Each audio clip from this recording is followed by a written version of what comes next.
देखिए, आग बबूला बीजेपी हो गई है मणिशंकर अय्यर के इस बयान से। चूंकि मणिशंकर अय्यर कांग्रेस के नेता जिनका पाकिस्तान प्रेम एक बार फिर से जागा और वो ये कह रहे हैं कि पाकिस्तान की इज्जत करे भारत और डर कर रहे।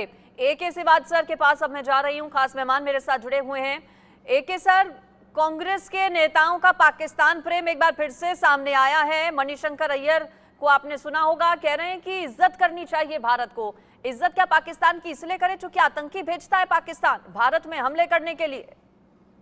और देखो, सच्चाई यह है, पाकिस्तान का कोई वजूद नहीं है। अगर आप ये ध्यान ले जाएं, 2017 में जब भारत ने म्यांमार के अंदर घुस के कुछ एक मिलिटेंट्स को मारा था, तो पाकिस्तान से ये स्टेटमेंट आई थी, अगर पाकिस्तान की तरफ भारत आया तो पाकिस्तान के पास न्यूक्लियर हथियार है। न्यूक्लियर हथियार कोई बच्चों का खेल नहीं है।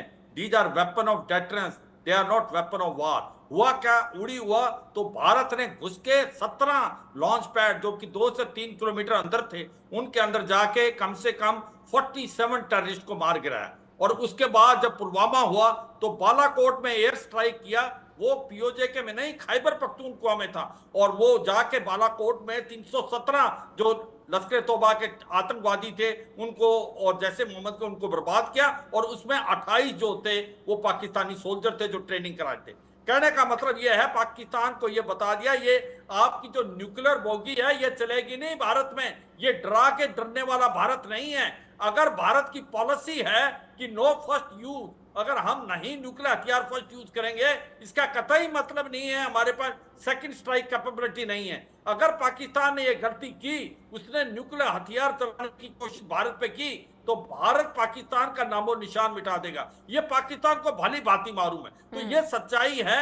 पाकिस्तान को इस चीज को समझना चाहिए और पाकिस्तान को हमें ये नहीं समझना चाहिए क्योंकि इनके पास न्यूक्लियर हथियार है तो हम इससे बात करें। पाकिस्तान से कोई बात नहीं हो सकती भारत की जब तक वो आतंकवाद भेजना नहीं छोड़े।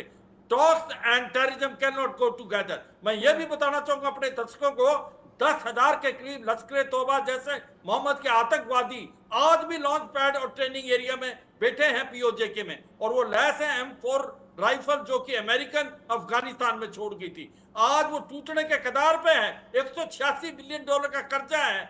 फॉरेन रिजर्व घट के $4 बिलियन रह गया है, मगर फिर भी आतंकवाद नहीं छोड़ रहा। अगर भारत ही नहीं, आप देखें कि ईरान के साथ जैसे अल अदद सुन्नी मिलिटेंट भेजता है, अफगानिस्तान के साथ उसकी प्रॉब्लम चल रही है। वो कहता है कि जो भी रिफ्यूजी भेजे हैं अफगानिस्तान में, उसमें आतंकवादी भेजे हैं पाकिस्तान ने। तो पाकिस्तान तो एक ऐसा देश है, एक नर्सरी है वो आतंकवाद का, टेररिज्म फैलाता है और कुछ नहीं। और भारत बिल्कुल, लेकिन इस बात को शायद हिमांशु सर कांग्रेस पार्टी के नेता भूल गए हैं कि आतंक की फैक्ट्री है पाकिस्तान, और कह रहे हैं कि भारत सरकार पाकिस्तान, उस पाकिस्तान के सामने झुके। और ये वही कांग्रेस है जो कि एयर स्ट्राइक और सर्जिकल स्ट्राइक के सबूत मांगती है, जो कि हमारी सेना पर सवाल उठाती है, और अब कह रही है कि आप उसी पाकिस्तान के आगे झुकिए। देखिए, कमनसीबी ये है कि देश की सबसे पुरानी राजकीय पार्टी की आज जो हालत हो गई है ना, उससे हमें शर्म आती है। एक भारतीय होने के नाते, एक इंडियन होने के नाते हमें शर्म आती है। ज्यादा ही आ रही होगी। The reason for that is very, very simple. They cannot toe the national line. राष्ट्रवादी को वो अपना नहीं सकते।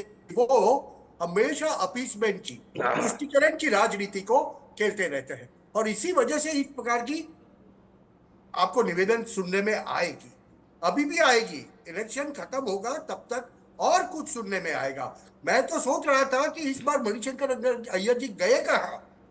सैम पित्रोदा तो 2 बार बोल गए, मुझे अरब कह दिया, मैं क्योंकि मैं पश्चिम में रहता हूँ, आप उत्तर में रहती है तो आपको गोरा कह दिया। नॉर्थ ईस्ट में कोई रहता होगा हमारा भाई, उसे चाइनीज कह दिया। साउथ में रहने वाले को अफ्रीकन कह दिया। भारत की अस्मिता का उनको कोई ख्याल नहीं है। भारतीयों का अपमान करने में ये लोग नंबर 1 है। ऐसी स्थिति के अंदर इनसे ये निवेदन आना ये कोई बड़ी बात नहीं है। एक्चुअली स्पीकिंग, अगर आप देखें तो 2019 से और उससे पहले भी 2024 से इनकी मोदी घृणा जो है ना, नरेंद्र मोदी की घृणा आज पार्टी के अंदर इतनी छा गई है कि वो अपना राजकीय वजूद भूलने जा रहे हैं। व्यक्ति की एक घृणा करे, आप समझ सकते हैं, आपको मोदी नहीं पसंद है, मैं बात समझ सकता हूँ, मगर उसके साथ में जब आप राष्ट्र की घृणा पे उतर आते हैं तब तब जाके विदेश प्रधान को इसका ये जवाब जगदीश जी से ले लेती हूँ। पाकिस्तान को- कांग्रेस पार्टी से जगदीश जी कांग्रेस को भी सर हैं। देंगे। जगदीश जी, सवाल यही कि देखिए, अगर आपको सत्ताधारी पार्टी से दिक्कत है, और होनी भी चाहिए, ठीक है, आपका भी काम है, विपक्ष में आप हैं, आप मुद्दों पर घेरिए ना। आप बात करते हैं दुश्मन मुल्क की, और दुश्मन मुल्क को इज्जत देने के लिए कहते हैं कि आप उनके सामने झुक जाइए। अरे देश में आपको मुद्दे कम लग रहे हैं क्या? अगर आपको घेरना है मोदी सरकार को, बीजेपी पर सवाल उठाना है, तो फिर मुद्दों की राजनीति कीजिए। अंजलि जी, पाकिस्तान में जहाज उतारे प्रधानमंत्री, चाइना को आंख नहीं दिखा पा रहे प्रधानमंत्री। अब नया बयान हो रहा था, शायद आपने उस पर डिबेट कर आजकल में करोगी कि हम पोक वाले एरिया को भी कब्जा कर लेंगे, तो करो भाई। अरे इंदिरा जी ने तो कर देते 2 टुकड़े, आप तो चुनाव के लिए कब्जा करने की बात करो, करके दिखाओ ना, हिम्मत है तो 56 इंच का छीना है तो। अरे जो भाई पढ़े लिखे पत्रकार बैठे थे, प्रधानमंत्री देश का अपमान कर रहे हैं। सैम पिट्रोडा ने चाइना, अफ्रीका ये सब नहीं कहा था, तो प्रधानमंत्री ने कहा है उसको अफ्रीका। अच्छा, दूसरा कह भी दिया, कोई बात नहीं, तो क्या अफ्रीका के लोगों से आप नफरत करते हो? आप चाइना के लोगों से नफरत करते हो? अफ्रीका आपने देखा ना, कालू सा पोपिया में जाके प्रधानमंत्री कैसे गले लग रहे थे। यानी कि आप सैम पित्रोदा के बयान का भी समर्थन कर रहे हैं जगदीश जी? उन्होंने ऐसा कहा ही नहीं है, ये तो मोदी जी गुमराह कर रहे हैं। अब ध्यान पढ़ो उनका दोबारा, उन्होंने क्या अरे उन्होंने क्या कहा, सुन लीजिए भैया जरा। उन्होंने नहीं कहा, ये तो झूठ आपको फैला कुछ रहे पता हैं, नहीं है, चेले चपाटे। आपको कुछ पता नहीं है, झूठ बोल रहे हैं, लेकिन आप आप माहिती झूठ के बोल रहे बगैर हैं। आके बैठ तो ये जाते हैं। बताइए कि चाइना से गुलाम है, कांग्रेस को गुलाम आपको करेंगे कुछ पता नहीं, आप पूरा इंटरव्यू सुन लीजिए उनका। नहीं, गुलामी उनके झूठ के अंदर होती है। और मैं और बात सारी बोल बातें को गुलाम और कहना मुझे चाहते बिरयानी हैं। खाएंगे, यही पानी कांग्रेस बोलेंगे, का चाइना प्रॉब्लम में है। चाइना घुसा जा रहा है, पानी बोलेंगे, बोलूंगा मैं। नेपाल घुस गया, पानी बोलेंगे। बस सुबह शाम टीवी में कांग्रेस का यही प्रॉब्लम है कि भारत को गुलामी करना चाहिए। बस हाँ मिलाने का। कभी अरे चाइनीज का प्रधानमंत्री गुलामी, कभी बात कर रहे वाइट हैं। का उन्होंने गुलामी, कहा चाइना कभी का, अफ्रीकन उन्होंने का कहा अफ्रीकी गुलामी। का। तो कभी प्रधानमंत्री सेव्यू जी, ये तो वही बात हो गई, चोरी और सीना चोरी। करी है सेव्यू जी, प्रधानमंत्री जी ने वही तो मैं बोल रहा है। ये चाइना कांग्रेस का सोच गुलामी का सोच है। वो भारत को और भारतवासियों को गुलाम रखना चाहते हैं। कभी पाकिस्तान का गुलाम, कभी चाइना का गुलाम, कभी ब्रिटिश का गुलाम।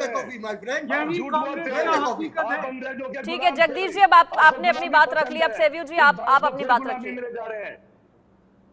कांग्रेस का एक ही सोच है, और ये राहुल गांधी कांग्रेस का सोच जो है वो है कि भारत गुलामी में ही रहना चाहिए। कभी वो पाकिस्तान के आगे झुकना चाहिए, कभी चाइना के आगे झुकना चाहिए। वो ही कांग्रेस का सोच है, भारत और भारतवासियों को गुलामी की ओर लेने की। यही है कांग्रेस का सोच।